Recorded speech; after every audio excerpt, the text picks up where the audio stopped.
Good evening everybody and welcome to Creatrix YouTube channel my dear friends. We are back with the electrical machine express और हमारी express पहुंच गई अपने अगले station पे जिसका नाम है 3 वाइंडिंग ट्रांसफॉर्मर।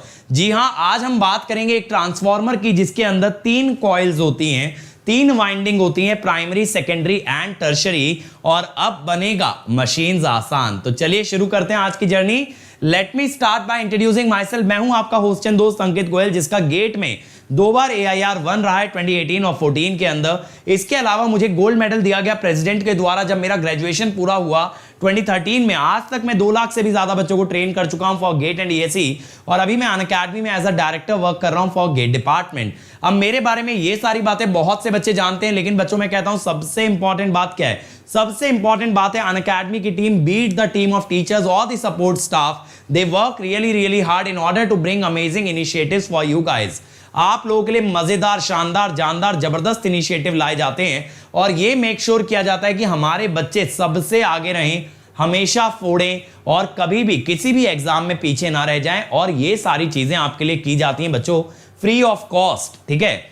तो अगर आपको हमारे इनिशिएटिव्स पसंद है तो बेटा हमारे साथ ना सिर्फ YouTube के माध्यम से जुड़िए बल्कि अनअकैडमी लर्निंग ऐप पे भी हमारे साथ कनेक्ट हो जाइए। कैसे? अपने फोन में ऐप को इंस्टॉल कीजिए फ्रॉम द ऐप स्टोर और द प्ले स्टोर। उसके बाद हमारे सभी फ्री इनिशिएटिव्स को एंजॉय कीजिए simply by unlocking them using the code Ankit ESE। चलिए तो बेटा आ जाते हैं आज के टॉपिक पे, 3 वाइंडिंग ट्रांसफॉर्मर।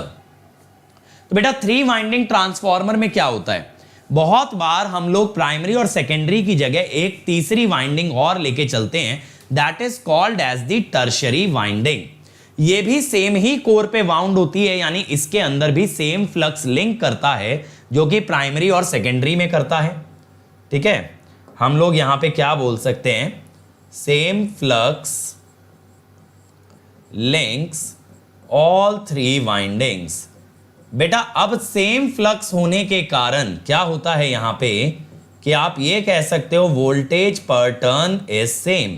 वोल्टेज पर टर्न क्या होता है? 4.44 F5। वोल्टेज पर turn is constant which is 4.44 F5। अगर वोल्टेज पर टर्न बच्चों सेम होता है तो V1 by N1 will be equal to V2 by N2 will be equal to V3 by N3।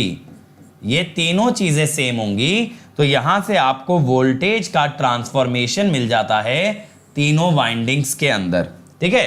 तो ये बेटा सबसे पहला रिलेशन होता है 3 वाइंडिंग ट्रांसफॉर्मर का। अब आप ये सोच रहे होंगे सर तीसरी वाइंडिंग की जरूरत क्या पड़ी? तीसरी वाइंडिंग का बेटा सबसे पहला रिक्वायरमेंट होता है to provide a third voltage level for lighting, fans, इन सब चीजों के लिए। अगर हम एक सबस्टेशन की बात करें तो सबस्टेशन क्या करता है? वोल्टेज को स्टेप डाउन करके आगे ट्रांसमिट करता है, लेकिन उस सबस्टेशन की जो खुद की पावर सप्लाई है वो कैसे आएगी? जिस ट्रांसफॉर्मर की मदद से वो स्टेप डाउन कर रहा है उसमें एक तीसरी वाइंडिंग लगा करके हम और लोअर वोल्टेज डिराइव कर सकते हैं और उस लोअर वोल्टेज की मदद से उस सबस्टेशन के सभी इक्विपमेंट्स को हम रनिंग कंडीशन में रख सकते हैं, चलता हालत में रख सकते हैं। And that is the purpose of the third winding called as the tertiary winding. कई बार क्या करते हैं बेटा टर्शरी वाइंडिंग में कैपेसिटर लगा करके प्राइमरी में सोर्स, सेकेंडरी में लोड, टर्शरी में लगा देते हैं कैपेसिटर और ये कैपेसिटर की मदद से हम सप्लाई साइड का पावर फैक्टर बेहतर बना सकते हैं। तीसरा क्या होता है बेटा? स्टार स्टार ट्रांसफॉर्मर में जब 3 फेज की बात करते हैं तो ये तीसरी वाइंडिंग जो कि है टर्शरी वाइंडिंग, ये न्यूट्रल को स्टेबलाइज करने का काम करती है। उसके अंदर फेज वोल्टेजेस अनबैलेंस आ जाते हैं, हार्मोनिक्स आ जाते हैं, उन हार्मोनिक्स को एलिमिनेट करने में मदद करती है टर्शरी वाइंडिंग अगर उसे डेल्टा कनेक्टेड रखा जाए। तो ये चीज आप 3 फेज ट्रांसफॉर्मर हार्मोनिक्स के अंदर पढ़ते हो कि tertiary winding helps to stabilise the neutral और helps to eliminate the harmonics if it is delta connected. तो बहुत सारे पर्पस हो सकते हैं बेटा टर्शरी वाइंडिंग के। एक पर्पस ऐसे भी समझ सकते हो कि 3 अलग अलग रीजन्स अगर हैं जहां पे 3 अलग अलग वोल्टेज लेवल्स चाहिए तो एक को प्राइमरी से जोड़ो, एक को सेकेंडरी से, एक को टर्शरी से, यानी मल्टीपल वोल्टेज लेवल के पावर सिस्टम भी साथ में कनेक्ट हो सकते हैं by means of a 3 winding transformer, ठीक है? तो 3 वाइंडिंग ट्रांसफॉर्मर का बेटा देखो ऐसा इक्विवेलेंट सर्किट आ जाता है। ये प्राइमरी लीकेज इंपीडेंस है ये क्या है? Primary leakage impedance. ये बेटा आपकी क्या हो गई? ये शंट ब्रांच हो गई, मैग्नेटाइजिंग और कोर लॉस वाली। अब ये है आपकी सेकेंडरी लीकेज, जहां पे आप सेकेंडरी का लोड कनेक्ट कर सकते हो। यहां पे आपने क्या किया है ना, सेकेंडरी की लीकेज इंपीडेंस को प्राइमरी पे रेफर कर लिया है। और ये है टर्शरी लीकेज इंपीडेंस, इसको भी आपने कहां पे रेफर कर लिया है बेटा? प्राइमरी पे। तो this will be your equivalent circuit. आप कह सकते हो टी फॉर्म में है या स्टार नेटवर्क में है, स्टार की फॉर्म में भी कह सकते हो इसको। तो ये R3 X3 R2 X2 Z2 Z3 होंगे। तो यहां पे आप कैसे निकालोगे बेटा? R2 होगा R2 इंटू N1/N2 का स्क्वायर, ठीक है। इसके अलावा X2 होगा X2 इंटू N1/N2 का स्क्वायर, ठीक है।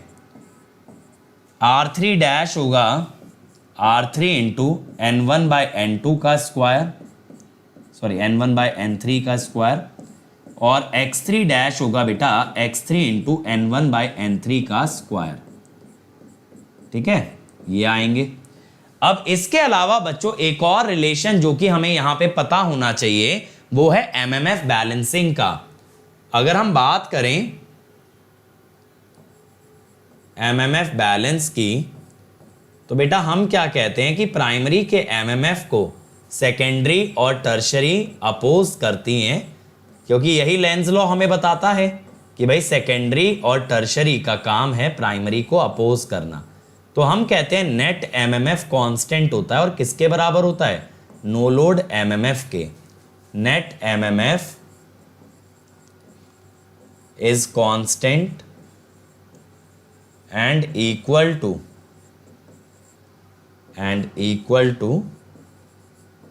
नो लोड एमएमएफ,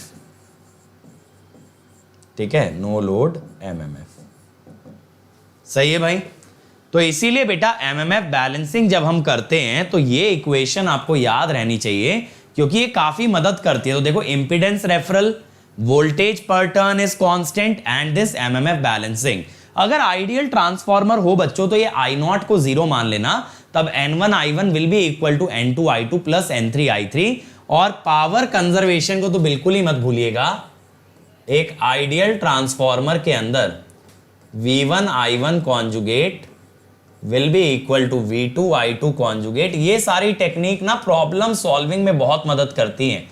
सर कैसे डिसाइड करें कि इंपीडेंस रेफरल यूज करना है, एमएमएफ बैलेंस यूज करना है या फिर पावर कंजर्वेशन? बेटा अगर सेकेंडरी और टर्शरी पे लोड दिया है इन टर्म्स ऑफ पावर तो power conservation, in terms of impedance दिया है तो impedance referral, in terms of current अगर दिया है तो एमएमएफ बैलेंसिंग।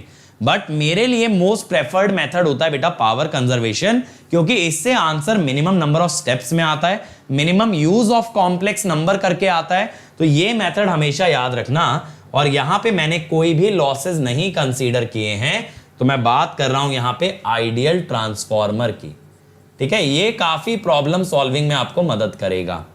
अब बच्चों सबसे इंपॉर्टेंट एप्लीकेशन, जैसा मैंने बताया, अगर डेल्टा कनेक्टेड टर्शरी वाइंडिंग ले लोगे तो बेटा यहां पे आप हार्मोनिक्स को एलिमिनेट कर सकते हो, जिसे कहते हैं स्टेबलाइजिंग द न्यूट्रल, या फिर आप उसे ये कह सकते हो कि ईएमएफ को साइनोसोइडल बना रहे हो। तो ये सारी बातें याद रखेंगे। एप्लीकेशन ऑफ टर्शरी, वोल्टेज पर टर्न वाला concept, MMF balance, power balance और इंपीडेंस रेफरल, ये चीजें आपको 3 वाइंडिंग ट्रांसफार्मर को गो थ्रू करा सकती हैं। कहीं भी नहीं अटकोगे अगर इतना आपको नॉलेज है। तो बेटा एडवांटेज क्या है? टर्शरी वाइंडिंग की मदद से रिएक्टिव पावर सप्लाई कर सकते हो। यहां पे reduces the impedance of the circuit, तो फॉल्ट करंट इजीली ग्राउंड में जा सकता है। और ये हाई रेटिंग ट्रांसफार्मर की टेस्टिंग में भी काम आ सकता है। और बेटा ऑक्सिलरी अप्लायंसेस, जैसा मैंने बोला सबस्टेशन के अंदर auxiliary appliances like fan, tubelight, इनको सप्लाई करने के काम में आती है। तो ये मैंने यहां पे आपको नोट डाउन भी करके दे दी है कि क्या क्या एप्लीकेशन होती है। आप चाहो तो यहां से स्क्रीनशॉट ले सकते हो या फिर इनको नोट डाउन कर सकते हो, ठीक है बच्चों। और मैं आपको यही रिकमेंड करूंगा, अगर मशीन मुझसे डिटेल में पढ़ना है तो जल्दी से प्लस पे आ जाओ, 2 ईयर का सब्सक्रिप्शन ले लो, 42,480 फॉर प्लस। और 66,600 फॉर आइकॉनिक। आइकॉनिक में बेटा आपको मिलेगा एक पर्सनल कोच भी जो आपको डेली टारगेट देगा, रोज गाइड करेगा ताकि आपकी तैयारी कभी रुके ना, कभी थमे ना। और प्लस पे बेटा मेरा मशीन चल रहा है डिटेल के अंदर, इसलिए जल्दी से जल्दी आ जाओ। और ये तारीख याद रखना बेटा, 1 अगस्त को होने वाला है कॉम्बैट में एनरोल कर लो using the code Ankit ESE, link description में गिवन है। और जैसा मैंने बताया मेरा मशीन का कोर्स चल रहा है बेटा, डेली 4 घंटे क्लास होती है, 7 से 9 और 10 से 12। इसके अलावा मैं शाम को 5 बजे सभी बच्चों के सभी डाउट्स लेता हूं, तो वहां से भी आपको बेनिफिट मिलेगा प्लस पे। और मैंने स्पेशल क्लासेस में एक नई सीरीज स्टार्ट की है जिसमें कि मैं PS भीमरा के न्यूमेरिकल करा रहा हूं। तो बेटा अगर मशीन मेरे साथ तैयार करोगे तो मैं आपको गारंटी दे सकता हूं किसी एग्जाम का कोई सवाल नहीं रुक सकता। बस आपको कोड लगाना है अंकित ESE, और इस मशीन के कोर्स में डेली आपको 40 to 50 क्वेश्चन प्रैक्टिस के लिए दिए जा रहे हैं। अब आप समझ के देखो कि किस लेवल पे आपका मशीन्स जाने वाला है। और ये मेरी अनअकैडमी प्रोफाइल है, मुझे फॉलो कर लेना, यहां से मुझे मैसेज कर सकते हो। और मुझे फॉलो किया तो मेरी हर स्पेशल क्लास का नोटिफिकेशन भी आएगा। ये मेरा टेलीग्राम चैनल है जहां नोट्स, नोटिफिकेशन और डेली क्विज आपको प्रोवाइड की जाती है। So thank you everybody. Video अच्छा लगा हो तो लाइक शेयर करने में बिल्कुल मत शर्माना, और चैनल को अब तक सब्सक्राइब नहीं किया है तो सब्सक्राइब करके वो घंटी बजा दो यार, ताकि नोटिफिकेशन आता रहे। अब मिलेंगे इसी तरह से एपिसोड नंबर 26 में, तब तक ऐसे ही मचाते रहो, फोड़ते रहो। Let's crack it.